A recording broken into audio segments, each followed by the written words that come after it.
28वां अध्याय पुरंजन को स्त्री योनि की प्राप्ति और अभिज्ञात के उपदेश से उसका मुक्त होना। श्री नारद जी कहते हैं, राजन फिर भैर नामक यवन राज के आज्ञाकारी सैनिक प्रज्वार और काल कन्या के साथ इस पृथ्वी तल पर सर्वत्र विचरने लगे। एक बार उन्होंने बड़े वेग से बूढ़े सांप से सुरक्षित और संसार की सब प्रकार की सुख सामग्री से संपन्न पुरंजन जी पुरी को घेर लिया। तब जिसके चंगुल में फंसकर पुरुष शीघ्र ही निस्सार हो जाता है, वह काल कन्या बलात् उस पुरी को प्रजा को भोगने लगी। उस समय यह यवनी काल कन्या के द्वारा भोगी जाती हुई उस पुरी में चारों ओर से भिन्न भिन्न द्वारों से घुसकर उसका विध्वंस करने लगी। पुरी के इस प्रकार पीड़ित किए जाने पर उसके स्वामित्व का अभिमान रखने वाले तथा ममताग्रस्त बहुकुटुंबी राजा पुरंजन को भी नाना प्रकार के कलेश सताने लगे। काल कन्या के आलिंगन करने से उसकी सारी स्त्री नष्ट हो गई तथा अत्यंत विषाक्त होने के कारण वह बहुत दीन हो गया। उसकी विवेक शक्ति नष्ट हो गई। गंधर्व और यवनों ने बलात् उसका सारा ऐश्वर्य लूट लिया। उसने देखा कि सारा नगर नष्ट भ्रष्ट हो गया है। पुत्र पौत्र भ्रत और आत्मवर्ग प्रतिकूल होकर अनादर करने लगे हैं। स्त्री स्नेह शून्य हो गई है। मेरी देह को काल कन्या ने बस में कर रखा है और पांचाल देश शस्त्रों के हाथ में पड़कर भ्रष्ट हो गया है। यह सब देखकर राजा पुरंजन अपार चिंता में डूब गया और उसे उस विपत्ति से छुटकारा पाने का कोई उपाय न दिखाई दिया। काल कन्या ने जिन्हें निस्सार कर दिया था, उन्हीं भोगों की लालसा से वह दीनता अपनी पारलौकिक गति और बंधुजनों के स्नेह से वंचित रहकर उसका चित्त केवल स्त्री और पुत्र के लालन पालन में ही लगा हुआ था। ऐसी अवस्था में उसने बिछुड़ने की इच्छा न होने पर भी उसे उस पुरी को छोड़ने के लिए बाध्य होना पड़ा, क्योंकि उसे गंधर्व और यवनों ने घेर रखा था तथा काल कन्या ने कुचल दिया था। इतने में ही यमराज भय के बड़े बड़े प्रज्वाल ने अपने भाई का प्रिय करने के लिए उस सारी पुरी में आग लगा दी। जब वह नगरी जलने लगी तब पूर्ववासी सेवक ब्रह्म संतान वर्ग और कुटुंबी की स्वामिनी के सहित कुटुंब वत्सल पुरंजन को बड़ा दुख हुआ। नगर के काल कन्या के हाथ में पड़ा देख उसकी रक्षा करने वाले सबको भी बड़ी पीड़ा हुई, क्योंकि उसके निवास स्थान पर भी यवनों ने अधिकार कर लिया था और प्रज्वाल उस पर भी आक्रमण कर रहा था। जब उस नगर की रक्षा करने में वह सर्वथा असमर्थ हो गया, तब जिस प्रकार जलते हुए वृक्ष के कोटर में रहने वाला सर्प उससे निकल जाना चाहता है, उसी प्रकार उसने भी महान कष्ट से कांपते हुए वहां से भागने की इच्छा की।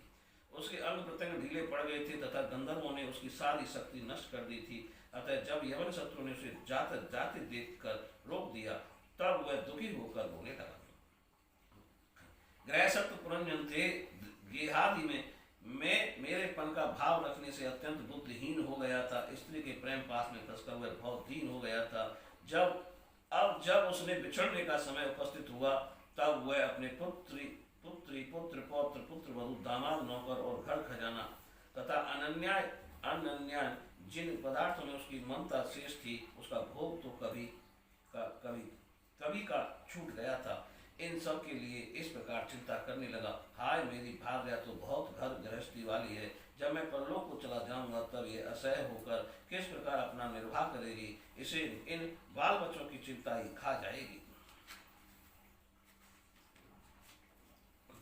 ये मेरे भोजन किए बिना भोजन नहीं करती थी और स्नान किए बिना स्नान नहीं करती थी। सदा मेरी ही सेवा में तत्पर रहती थी। मैं कभी रूठ जाता तो ये बड़ी भयभीत हो जाती थी और झड़कने लगता तो डर के मारे चुप रह जाती थी। मुझसे कोई भूल हो जाती तो यह मुझे सचेत कर देती थी। मुझ में इसका इतना अधिक स्नेह है कि यदि मैं कभी परदेश चला जाता तो ये गृहावस्था में सूख कर कांटा हो जाती थी।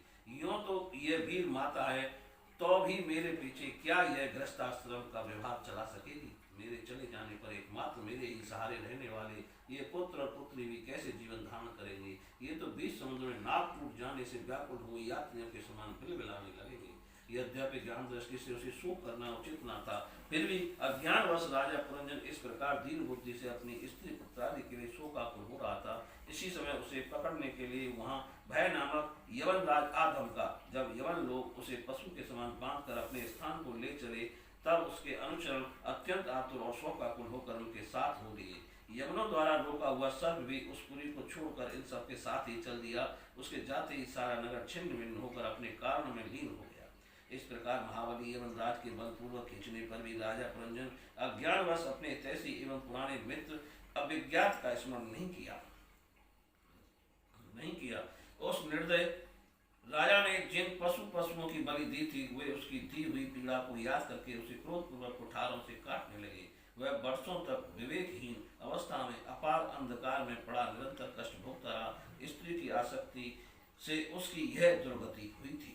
अंत समय में पुरंजन को उसी का चिंतन बना हुआ था, इसलिए दूसरे जन्म में वह नृपश्रेष्ठ विदर्भ राज के यहाँ सुंदरी कन्या होकर उत्पन्न हुआ।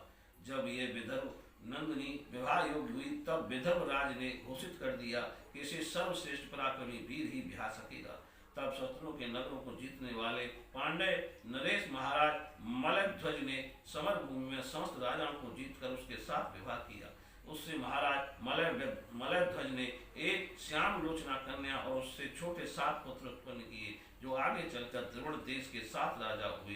राजन फिर उनमें से प्रत्येक पुत्र के बहुत बहुत पुत्र उत्पन्न हुए, जिसके वंशधर इस पृथ्वी को मनवंतर के अंत तक तथा उसके बाद भी भोगेंगे। राजा मलयध्वज की पहली पुत्री बड़ी व्रतशीला थी। उसके साथ अगस्त ऋषि का विवाह हुआ। उससे उसके दृढ़च्युत नाम का पुत्र हुआ और दृढ़च्युत के बहा हुआ। अंत में राजर्षि मलयध्वज पृथ्वी को पुत्रों में बांटकर भगवान श्री कृष्ण की आराधना करने की इच्छा से मलय पर्वत पर चले गए। उस समय चंद्र का जिस प्रकार चंद्रदेव का अनुसरण करती है, उसी प्रकार मत लोचना वैदर्भी ने अपने घर, पुत्र और समस्त भोगों की तलांजलि थे पांडे नरेश का अनुगमन किया। वहाँ चंद्रवसा, ताम्रपर्णी और बटोह का नाम की 3 नदियां थीं। इनके पवित्र जल में स्नान करके वे प्रतिदिन अपने शरीर और अंतःकरण को निर्मल करते थे। वहां रहकर उन्होंने कंद, बीज, मूल, फल, पुष्प, पत्ते, तृण जल से ही निर्वाह करते हुए कठोर तप किया। इससे धीरे धीरे उनका शरीर बहुत सूख गया। महाराज मलयध्वज ने सर्वत्र समदृष्टि रखकर शीत, उष्ण, वर्षा, वायु, भूख, प्यास, प्रिय, अप्रिय और सुख दुखादि सभी द्वंद्वों को जीत लिया और तप और उपासना से वासना को निर्मल कर तथा यम नियमावली के द्वारा इंद्रिय, प्राण और मन को वश में करके वे आत्मा में ब्रह्म भावना करने लगे। इस प्रकार 100 दिव्य वर्षों तक स्थानियों के समान निश्चल भाव से एक ही स्थान पर बैठे रहे। भगवान वासुदेव में सुदृढ़ प्रेम हो जाने के कारण इतने समय तक इन्हें शरीर आदि का भी भान न हुआ। राजन गुरु स्वरूप साक्षात श्री हरि के उपदेश किए हुए तथा अपने अंतःकरण में सब ओर स्फुट होने वाले विशुद्ध विज्ञान दीपक से उन्होंने देखा कि अंतःकरण की प्रत्यय का प्रकाश आत्मा स्वप्नावस्था की भांति देहादि समस्त उपाधियों में व्याप्त तथा उनसे पृथक भी है। ऐसा अनुभव करके वे इस ओर से उदासीन हो गए। फिर अपनी आत्मा को पर ब्रह्म को आत्मा में अभिन्न रूप से देखा। अंत में इस अभेद चिंतन को भी त्याग कर सर्वथा शांत हो गए। राजन इस समय पथपरायणता वैदर्भी सब प्रकार की भोगों को त्याग कर अपने परम धर्म के पति मलयध्वज की सेवा बड़े प्रेम से करती थी। वह वीर चीर वस्त्र धारण किए रहती थी। व्रत उपवास शादी के कारण उसका शरीर अत्यंत क्रश हो गया था और सिर के बाल आपस में उलझ जाने के कारण उनमें लटें पड़ गई थी। उस समय अपने पति देव के पास वह अंगार भाव को प्राप्त धूम गए अग्नि के समीप अग्नि की शांत शिखा के समान सुशोभित हो रही थी। उसके पति परलोकवासी हो चुके थे, परंतु पूर्ववत स्थित आसन से विराजमान थे। इस रहस्य को न जानने के कारण वह उनके साथ जाकर उनकी पूर्ववत सेवा करने लगी। चरण सेवा करते समय जब उसे अपने पति के चरणों में गर्मी बिल्कुल नहीं मालूम हुई, तब तो उसे झुंड से बिछड़ी हुई मृगी के समान चित्त में अत्यंत व्याकुल हो गई। उस बीहड़ वन में अनेकों अपने को अकेली और दीन अवस्था में देखकर वह बड़ी शोकाकुल हुई और आंसुओं की धारा से स्तनों को भिगोती हुई बड़े जोर से रोने लगी। वह बोली, राजर्षि उठिए उठिए, समुद्र से घिरी हुई यह वसुंधरा लुटेरों और आधारहीनों राजाओं से भयभीत हो रही है, आप इसकी रक्षा कीजिए।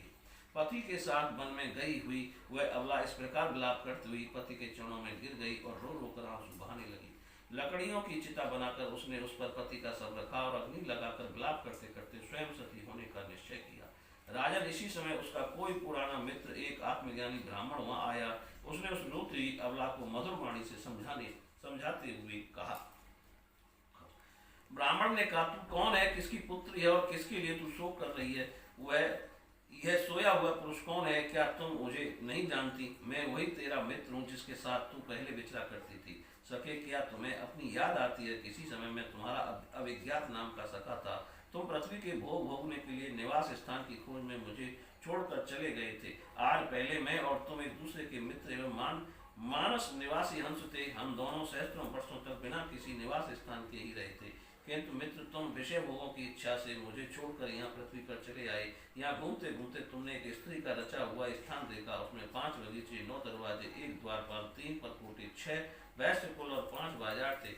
वह 5 उपादान कारणों से बना हुआ था और उसकी स्वामिनी एक स्त्री थी। महाराज इंद्रियों के 5 विषय उसके बगीचे थे, 9 इंद्रिय छिद्र द्वार से तेज, जल और अग्नि, 3 परकोटे थे, मन और 5 ज्ञानेंद्रिय, 6 वैश्य कुल थे, क्रिया शक्ति स्वरूप कर्मेंद्रियां ही बाजार थी, 5 भूत ही उसके सभी, क्षीण न होने के कारण उपादान कारण थे, बुद्ध शक्ति ही उसकी स्वामिनी थी। यह ऐसा नगर था जिसमें प्रवेश करने पर पुरुष ज्ञान शून्य हो जाता है, अपने स्वरूप को भूल जाता है। भाई, उस नगर में उसकी स्वामिनी के फंदे में पड़कर उसके साथ विहार करते करते तुम भी अपने स्वरूप को भूल गए और उसी के संग से तुम्हारी ये दुर्दशा हुई। देखो, तुम ना तो विदर्भ राज की पुत्री ही हो और ना ही वीर मलयध्वज तुम्हारा पति है, जिसने तुम्हें 9 द्वारों के नगर में बंद किया था। उस पुरंजन की पति भी तुम नहीं हो। तुम अपने जन्म में अनेकों अपने को पुरुष समझते थे और अब सती स्त्री मानते हो। यह सब मेरी ही फैलाई हुई माया है। वास्तव में तुम ना पुरुष हो ना स्त्री, हम दोनों तो हंस हैं। हमारा जो वास्तविक स्वरूप है उनका अनुभव करो। मित्र, जो मैं ईश्वर हूँ वही तुम जीव हो, तुम मुझसे भिन्न नहीं हो। और तुम विचार पूर्वक देखो, मैं भी वही हूँ जो तुम हो। ज्ञानी पुरुष हम दोनों में कभी थोड़ा सा भी अंतर नहीं देखते।